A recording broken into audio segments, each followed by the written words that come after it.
Hello and welcome दोस्तों, स्वागत है आप सभी का स्टडी आईक्यू में। मैं प्रशांत तिवारी एग्जाम तक की सीरीज के अंदर में एक और न्यू सेशन आपके लिए लेकर उपस्थित हूं। और ये सेशंस आपके लिए इसलिए होते हैं दोस्तों कि मैं चाहता हूं कि प्रीलिम्स के अंदर में आप कैसे अपने 1 number 2 number 3 number 4 number 5 number increase करें। उसमें एक सेशन मैंने एलिमिनेशन मेथड वाला लिया। अब आज की जो वीडियो है वो है क्या दोस्तों, how to score 120 plus in UPSC prelims 2022। इस सेशन को शुरू करने से पहले एक डिस्क्लेमर और एक चीज मैं बिल्कुल क्लियर कट बता दूं, ये कोई शॉर्टकट नहीं है। अगर आप शॉर्टकट की वीडियो देखने आए हैं तो आप इस वीडियो को ना देखें, आप अभी इस वीडियो को बंद कर दें। ये वीडियो उन्हीं के लिए जिन्होंने लगातार मेहनत करी है और वो चाहते हैं कि अगले 60 दिन को कैसे यूटिलाइज किया जाए, कैसे यह इंश्योर किया जाए कि जो भी उन्होंने पिछले 1 साल से मेहनत करी है उसको कैसे वो आउटकम के रूप में लेकर आए। तो ये वीडियो उनके लिए। तो इसके अंदर मैं एक अप्रोच बताऊंगा कि आपको कैसे अगले 60 दिन को कैसे आपको करना चाहिए कि आपके 120 प्लस मार्क्स आ सकते हैं। तो सबसे पहला क्वेश्चन आपके दिमाग में यह आना चाहिए कि आखिर क्यों 120 प्लस मार्क्स क्यों आने चाहिए। दरअसल दोस्तों, मैं पिछले 4-5 साल से स्टूडेंट्स को मेंटोर कर रहा हूं और उनमें मैंने एक सबसे बड़ी प्रॉब्लम यह देखी दोस्तों, श्योरिटी। बच्चे प्रीलिम्स का एग्जाम देकर आते हैं और एग्जाम देने के बाद में वो अगले 1.5 महीना सिर्फ क्या करते हैं, कभी इधर की कट ऑफ निकालना, कभी इधर की कट ऑफ निकालना, कभी उनके साथ अपने मार्क्स को मैच करना, कभी उनके साथ अपने मार्क्स को मैच करना। यानी कि वो माइंडसेट उनका क्लियर नहीं हो पाता, श्योरिटी नहीं हो पाती। अब दोस्तों ये श्योरिटी नहीं है तो आपने ऑलमोस्ट अपने 1 महीने 1.5 महीने इन सब अनसर्टेनिटीज के ऊपर में वेस्ट कर दिए। और दरअसल पहले दोस्तों प्रीलिम्स के और मेंस के बीच में थोड़ा सा डिफरेंस हुआ करता था, अब वो नहीं होता है। और आप खुद सोचिए, जो टाइम है आपका कि प्रीलिम्स का एग्जाम देकर आए, 2 से 3 दिन का रेस्ट लिया, फिर आप मेंस की तैयारी में लग गए, वो आप नहीं कर रहे हैं। आप किस में लग गए, इधर की आंसर की को मिला लो, उधर की आंसर की को मिला लो, और इससे क्या हो रहा है दोस्तों, टाइम वेस्ट हो रहा है आपका। तो क्यों ना ऐसा हो कि आप श्योर हो जाएं एक ही आंसर की से कि अरे हां 120 प्लस बन रहे हैं, ज्यादा से ज्यादा कितना माइनस होगा, 10 माइनस हो चुका होगा। अगर ओरिजिनल आंसर की में भी निकलता है तो 10 माइनस हो गए, फिर भी कितने बन रहे हैं, 110 बन रहे हैं। और आपको पता है कि 90 से लेके 100 के बीच में क्या जा रही है, कट ऑफ जा रही है, तो मैं श्योर हूं। और नेक्स्ट डे से ही आप क्या कर सकते हैं, बिल्कुल सर्टेनिटी के साथ में तैयारी शुरू कर सकते हैं। तो ये आपको बेनिफिट मिलेगा अगर आप 120 प्लस जाते हैं तो 120 प्लस पहुंचने के लिए क्या करना चाहिए। मैं फिर कह रहा हूं, अगर आपने तैयारी करी है तो ही आगे चलें। तो क्या है उसके अंदर में, आपको 3 पिलर्स के ऊपर में काम करना पड़ेगा। और इन पिलर्स के ऊपर में एक एक करके मैं बात करूंगा।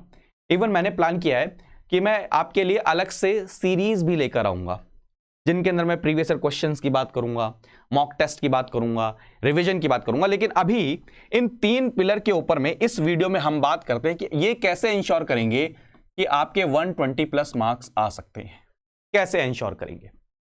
सबसे पहला पिलर क्या है, रिवीजन।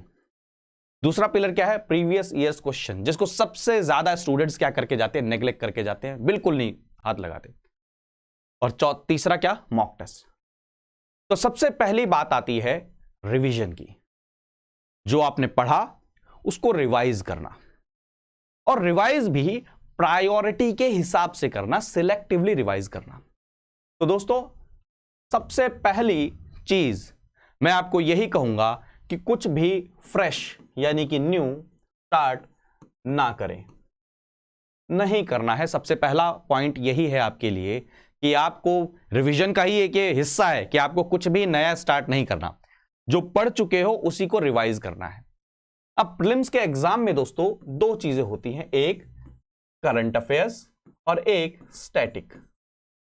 मैं आप में से कई सारे बच्चे सबसे बड़ी गलती यह करते हैं कि लास्ट के 2 महीने सिर्फ और सिर्फ करंट अफेयर को रिवाइज करते हैं। करंट अफेयर कैसे रिवाइज करना, उसके लिए सेपरेट वीडियो में लेकर आऊंगा, चिंता मत करना, 1-2 दिन में ले आऊंगा। अभी फोकस करिए कि पूरे सिलेबस का रिवीजन कैसे करना है। और यहां पर आपको दोस्तों प्रायोरिटाइज करना पड़ेगा। कॉन्सेप्ट को समझिए थोड़ा सा। करंट अफेयर आप एक बुकलेट, दो बुकलेट, एक सोर्स, दो सोर्स, तीन सोर्स, चार सोर्स से कर लीजिए, लेकिन आप कभी भी श्योर नहीं हो पाएंगे कि हां अब मेरा करंट अफेयर पूरा प्रिपेयर हो गया है, मैं यहां से कोई भी क्वेश्चन आएगा उसको सही कर दूंगा। लेकिन ये दूसरी तरफ अगर स्टैटिक पर जाया जाए, polity, environment, economy, modern, art and culture, geography, इन पे अगर जाया जाए तो जितना टाइम आप इन पर देते हैं, यानी कि जितना टाइम आप इनपुट यहां पर देंगे, वहां पर आउटपुट की क्या हो जाती है, सर्टेनिटी इंक्रीज हो जाती है। फॉर एग्जाम्पल करंट अफेयर आपने 4 दिन रिवाइज किया, फिर भी आपके दिमाग में शंका रहेगी कि हो सकता है कि क्या हो, यहां से क्वेश्चन आए, मैं ये वाली लाइन मिस ना कर जाऊं, ये वाला फैक्ट मिस ना कर जाऊं। बट अगर आपने वही 4 दिन साथ में ही पॉलिटी को लक्ष्मीकांत से रिवाइज कर लिया, तो आप ये श्योर हो जाएंगे कि 10 क्वेश्चन अगर आएंगे तो उसमें से 7-8 क्वेश्चन, कई तो 10 में से 10 क्वेश्चन भी सही कर कराएंगे। यानी कि मैं आपसे कहना यह चाहता हूं यहां से कि रिवीजन के समय प्रायोरिटाइज करिए, चीजों को प्रायोरिटी के हिसाब से कंप्लीट करिए, भेड़ चाल में मत फंसिए। फॉर एग्जाम्पल अगर आप क्या करिए, सबसे दूसरी चीज क्या, प्रायोरिटी डिसाइड करिए। और मेरे लिए पर्सनली दोस्तों प्रायोरिटी किसकी होती है, स्टैटिक की पहले होती है, किससे, करंट अफेयर से। अब स्टैटिक के अंदर में भी सब्जेक्ट्स को सिलेक्टिवली प्रायोरिटाइज करिए। फॉर एग्जांपल आपको पता है कि पॉलिटी के अंदर में इनपुट आउटपुट रेशो, जितना समय लगाओगे उतना अच्छा आउटपुट मिलेगा, तो पहले उसको करो और इजी है। अब मान के चलिए आपने पॉलिटी को रिवाइज नहीं किया कि मेरे को आता है, करंट अफेयर रिवाइज करते हैं। इसके साथ समस्या क्या होती है दोस्तों, पॉलिटी इतना इजी सब्जेक्ट है कि जो भी सीरियस एस्पिरेंट होगा वो इसको पूरा पक्का करके आएगा। क्या करके आएगा, पूरा करके आएगा, 10 में से 10 क्वेश्चन सही करके आएगा। लेकिन आपने रिवीजन नहीं करी है, और मेरे आसपास के दोस्तों के एक्सपीरियंस बता रहा हूं, बहुत अच्छी पॉलिटी है, रिवाइज किए बिना एग्जाम हॉल में चले गए, वहां पर इजी क्वेश्चन में भी कंफ्यूज हो गए, और उसके कारण में जो इजी मार्क्स थे, जो आपको नंबर मिलने चाहिए थे, वो क्या हो गए, माइनस में हो गए। अब जैसे ही माइनस में हुआ आप नेगेटिव हो गए, यानी कि आप रेस से ऑलरेडी बाहर हो गए। तो जो सब्जेक्ट्स, जो टॉपिक्स श्योर हैं, उनको तो एटलीस्ट फर्स्ट प्रायोरिटी पे करिए। जैसे पॉलिटी, एनवायरमेंट दोस्तों बहुत इजी। आप में से कई सारे लोग करंट अफेयर यानी कि वो national park, wild life sanctuary, उनको रटने में लगे रहते हैं।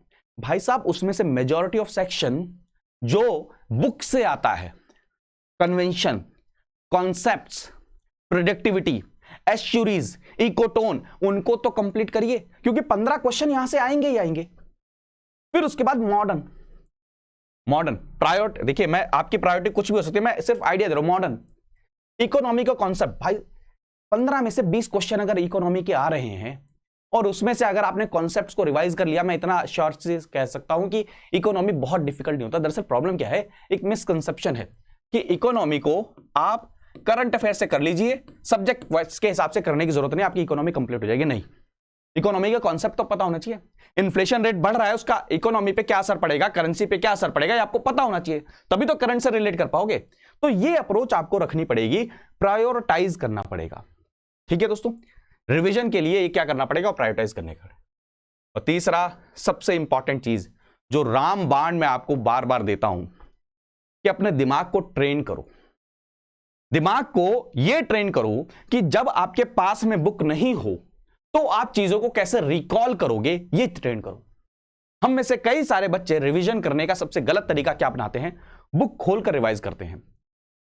मैंने पर्सनली कई बार एक्सपीरियंस किया है कि बुक खोलकर रिवीजन करने से सबसे इजी क्या होता है, एग्जाम हॉल में बुक नहीं होती हमारे पास में, तुरंत देखा तुरंत रिवाइज कर लिया, ये नहीं हो पाएगा। एग्जाम हॉल में आपके पास बुक नहीं होती, आपको अपने दिमाग से रिट्रीव करना होता है। तो मेरा पर्सनल सजेशन हमेशा रहता है, रिवीजन करने का तरीका ये, आपके पास बुक ना हो और उस तरीके से आप क्या करिए, रिवाइज करिए। तो ये हो जाएगा रिवीजन का, रिवीजन थ्रू माइंड।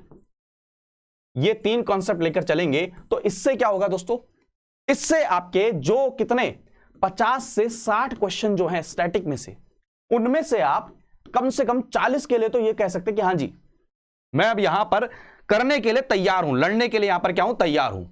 और देखिए 40 क्वेश्चन यानी कि 80 नंबर, और बाकी बच्चे 60 में से अगर उसमें से भी आपने 20 क्वेश्चन कर लिया यानी कि तो कितने हो गए, 80 और 40 120। ये अप्रोच लेकर आपको चलना पड़ेगा दोस्तों। समय सबके पास सीमित है, उसके अंदर में आपको प्रायोरिटाइज करना पड़ेगा। अब प्रायोरिटाइज करने के अंदर में आपका सबसे ज्यादा हेल्पफुल कौन हो सकता है, प्रीवियस ईयर क्वेश्चन। अभी आपने सब्जेक्ट्स को क्या करा, प्रायोरिटाइज कर लिया। अब उन सब्जेक्ट्स के अंदर में भी कई सारे टॉपिक्स ऐसे होंगे जिनकी वेटेज कम है, जिनकी वेटेज बहुत ज्यादा है, और वहां से आपको क्या निकल कर आएगा, वो कहां से आपको पता चलेगा, प्रीवियस ईयर क्वेश्चन से।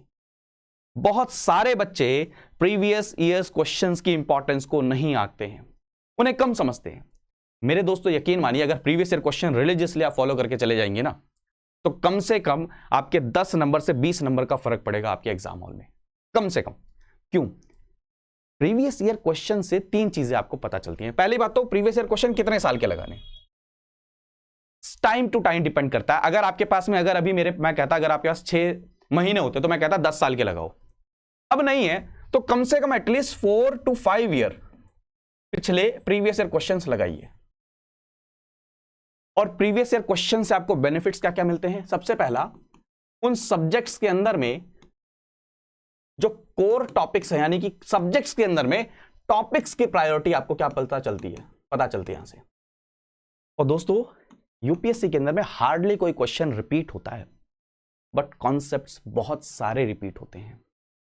ऑलरेडी मैंने एलिमिनेशन मेथड में आपको बताया है कि सेम एलिमिनेशन मेथड वाला कॉन्सेप्ट कितनी बार रिपीट हो रहे थे। और ऐसे ही दोस्तों जो पढ़ते हो ना, उसके कॉन्सेप्ट भी कई बार रिपीट होते हैं। पार्लियामेंट के कॉन्सेप्ट रिपीट होंगे, प्रेसिडेंट के कॉन्सेप्ट रिपीट होंगे, मॉनेटरी पॉलिसी के कॉन्सेप्ट रिपीट होंगे, जियोलॉजिकल जो सक्सेशन उसके कॉन्सेप्ट रिपीट होंगे। तो वहां से आपको अंदाजा लग जाएगा कि ये चीजें इंपॉर्टेंट हैं। और यहां से मेरा एक अलग इंसाइट निकल कर आता है। आपको यह भी पता चलेगा, जब प्रीवियस ईयर क्वेश्चन लगाते हैं तो आप एक क्वेश्चन सॉल्व नहीं करते, उसमें 4 ऑप्शन होते हैं। जो 3 ऑप्शन गलत हैं वो भी आप सॉल्व करते हैं। और वहां से एक और चीज समझ में आती है कि जो यूपीएससी का एग्जामिनर है, उसके नजर में ये चारों के चारों फैक्ट हैं। यानी कि फ्यूचर में वो चाहे तो इन चारों में से इन 3 फैक्ट्स के ऊपर भी क्वेश्चन बना सकता है। इस वे में जब आप एनालाइज करने लग जाएंगे, इस वे में जब आप अप्रोच के साथ चलने लग जाएंगे, तो मैं आपको बता रहा हूं दोस्तों 10 to 20 क्वेश्चंस आपके एक्स्ट्रा सही होंगे एग्जाम हॉल के अंदर। प्लीज दोस्तों, previous year questions utmost important है आपके एग्जाम के लिए। आप चाहे जितना पढ़ के चले जाएं, चाहे जितने मॉक टेस्ट लगा लें, प्रीवियस ईयर क्वेश्चंस लगाकर नहीं जाएंगे तो आपके पास में वो सपोर्ट, वो गाइडिंग फोर्स, वो पाथ नहीं होगा दोस्तों। तो सेकंड नंबर पे क्या होगा, प्रीवियस ईयर क्वेश्चंस जो आपके 120 मार्क्स को क्या करेंगे, एंश्योर करेंगे। And last but not least, mock test. Mock test कितने लगाना, क्या करना, ये सारी की सारी चीजें हम इसके बारे में अलग से एक सेशन लिंक रखेंगे। और एक और चीज दोस्तों, अगर आप प्रीवियस ईयर क्वेश्चंस करना चाहते हैं, आपको लगता है जो मैंने आपको सजेशन दिया, तो आप प्रीवियस ईयर क्वेश्चंस के लिए आपको पता है कि स्टडी आईक्यू पे कोर्स चल रहा है जो आपके प्रीलिम्स के लिए आपको तैयारी कराएगा, तो आप उसको भी ज्वाइन कर सकते हैं। वहां पर करंट अफेयर हो चाहे प्रीवियस ईयर क्वेश्चन हो, सारी चीजें वहां पर प्रोवाइड करी जा रही, तो आप उसको ज्वाइन कर सकते हैं। अब mock test, number of mock test कितने होने चाहिए, वो उस पर हम अलग से बात करेंगे। मॉक टेस्ट इंपॉर्टेंट है। और मॉक टेस्ट लगाने के बाद में सबसे बड़ी समस्या क्या होती है, सबसे बड़ी प्रॉब्लम क्या है, आप सब लोग उसको रिवीजन नहीं करते, उसको रिवाइज नहीं करते। मॉक टेस्ट को आप सिर्फ टेस्ट करने के लिए लगा लेते हो, उसको एनालाइज नहीं करते, कोई फायदा नहीं है, रद्दी के बराबर, उसको साइड में रख दो। मॉक टेस्ट जब ही लगाना जब आपके अंदर हिम्मत है कि आप उसको रिवाइज कर सको, वरना मॉक टेस्ट मत लगाना। और दोस्तों एक सजेशन और देना चाहूंगा, अपनी लाइफ के अंदर में इस चीज को इंप्लीमेंट करके देखिएगा। एग्जाम सुबह 9:30 से 11:30 वो जो टाइम है आपका, और अगर मैं कहूं वो विंडो पूरी की पूरी अगर ले लेना आप 9 से 12 बजे की विंडो, तो आपको बहुत ज्यादा एक्टिव होना चाहिए उस समय पर। लेकिन जनरली मैक्सिमम स्टूडेंट्स क्या करते हैं कि रात भर पढ़ते हैं और दिन भर सोते हैं। इस चीज को मानिए, हैबिट्स इसी को तो कहा जाता है, हमारी आदत पड़ गई है, इसी को तो कहा जाता है। और आप अपने आप को नोटिस करिए कि जब आप रात भर, आपकी आदत पड़ी है रात भर सोने की और दिन भर जगने की, तो आप दिन में बहुत एक्टिव रहते हैं। और उल्टी अगर आदत पड़ी है कि रात भर जगने की दिन भर सोने की, तो दिन में आप एक्टिव नहीं रहते उतने। अब आप खुद सोचिए दोस्तों, जो सबसे इंपॉर्टेंट टाइम है एग्जाम का, उस टाइम आपका माइंड उतना ज्यादा एक्टिव नहीं है, तो आप खुद सोचिए आपकी क्या प्रोडक्टिविटी में फर्क नहीं पड़ेगा। इसलिए दोस्तों मैं हमेशा कहता हूं कि एटलीस्ट सारे के सारे मॉक की कोशिश ये करिए कि आप जो मॉक टेस्ट दें वो सेम एग्जाम टाइम पर दें, सेम एग्जाम टाइम पर। इससे एटलीस्ट क्या होगा कि आपका माइंड उस तरीके से वर्क करने के लिए, उस टाइम के लिए तैयार रहेगा, उस टाइम फ्रेम के अंदर में, और यह भी आपको क्या हेल्प करेगा। और दोस्तों मॉक को फ्रीली मत समझिए, उसको भी टाइम बाउंड होकर दीजिए, टाइम बाउंड होकर दीजिए। अगर टाइम बाउंड होकर एग्जाम में मॉक नहीं देते तो मॉक के अंदर में 100 में से 100 क्वेश्चन सही किए जा सकते हैं, अगर टाइम की बात ही ना ली जाए तो। जितना मर्जी टाइम लगा लो। ऐसे यूपीएससी के अंदर में भी अगर टाइम की लिमिट ना हो तो 100 में से 100 क्वेश्चन सही हो सकते हैं। सोचते रहो 1-1 घंटा 2-2 घंटा, तो मॉक के अंदर में क्यों इतना टाइम लेते हो भाई? फिक्स करो टाइम। माना 2 घंटे में नहीं दे सकते, 2.5 घंटे कर लो, लेकिन ये थोड़ी है 4-4 घंटे लगे रहोगे। तो मॉक का भी टाइम आपको फिक्स करना पड़ेगा। और दोस्तों प्लीज एक रिवीजन, फ्रेश कुछ शुरू नहीं करना, रिवीजन करनी है, रिवीजन के अंदर प्रायोरिटाइज करना है, प्रीवियस ईयर क्वेश्चंस को करना है, और फिर मॉक टेस्ट लगाना है और मॉक टेस्ट की रिवीजन करनी है। ये तीनों चीजें अगर आपने करी तो मैं आपको बता नहीं सकता कि आप कितना ज्यादा कॉन्फिडेंस लेकर जाएंगे अपने एग्जाम हॉल के अंदर में। रिजल्ट जो भी होगा हमें सब एक्सेप्ट है, क्या हार क्या जीत, मैं किंचित भी भयभीत नहीं, मैं मुझे कोई भय नहीं है, लेकिन मुझे पता है जो प्रोसेस फॉलो करना चाहिए था, वो जो कॉन्फिडेंस है वो मेरे अंदर है। दरअसल प्रॉब्लम यही होती है, हम वो जो प्रोसेस है उसको फॉलो नहीं करते हैं, और जब एग्जाम हॉल में जाते हैं हमारे बैकड्रॉप में रहता है यहां पे कई सारे बच्चे आए हैं, वो तो इतना करके आए होंगे, ऐसे करके आए होंगे, उन्होंने 100 मॉक लगाए होंगे, मैंने प्रीवियस ईयर लगाया होगा, मैंने तो कुछ नहीं किया। और इस कारण से दोस्तों आप जो आते हुए क्वेश्चन हैं उनको भी गलत करके आते हैं। तो ये प्रोसेस को फॉलो करिए, आई एम श्योर आप 120+ मार्क्स स्कोर करेंगे, और मुझे पूरा भरोसा है कि आपसे बेस्ट कोई है ही नहीं। बस जाइए, बिल्कुल चक दे फटे, बिल्कुल ऐसे करके आइए। और अगर अभी भी कोई डाउट रह गया है दोस्तों तो आप मेरे से कनेक्ट कर सकते हैं, इंस्टाग्राम पर कनेक्ट कर सकते हैं, ट्विटर पर कनेक्ट कर सकते हैं, टेलीग्राम पर कनेक्ट कर सकते हैं। और दोस्तों मैं बार बार कह रहा हूं, अगर आपको लगता है कि अभी भी गाइडेंस की आपको जरूरत है तो स्टडी IQ ने आपके लिए कोर्स शुरू किया है, जिसके अंदर में हम क्या कर रहे हैं कि लास्ट के 2 महीने 60 दिन के अंदर में आपको एक current affair, previous year question, test, revision, subject की रिवीजन, डिटेल गाइडेड रिवीजन, सारी चीजें हम आपको प्रोवाइड करा रहे हैं। उसको भी आप परचेस कर सकते हैं। तो कोड क्या यूज करना है, अगर आपको 33% डिस्काउंट चाहिए तो आप PRT33 उसमें कोड यूज कर सकते हैं। ठीक है दोस्तों, thank you so much, all the very best. ऐसी मैं वीडियोज आपके लिए लेकर आता रहूंगा, तब तक मुस्कुराते रहिए, पढ़ते रहिए, और मैं फिर कह रहा हूं आप बेस्ट हैं, आपके अलावा और कोई बेस्ट हो ही नहीं सकता। आप बेस्ट के लिए बने हैं, नेवर सेटल विद एवरेज और गुड। आप बेस्ट के लिए बने हैं, बेस्ट ही अचीव करिए दोस्तों। मिलते हैं अगले सेशन में, बाय बाय, टेक केयर दोस्तों, जय हिंद।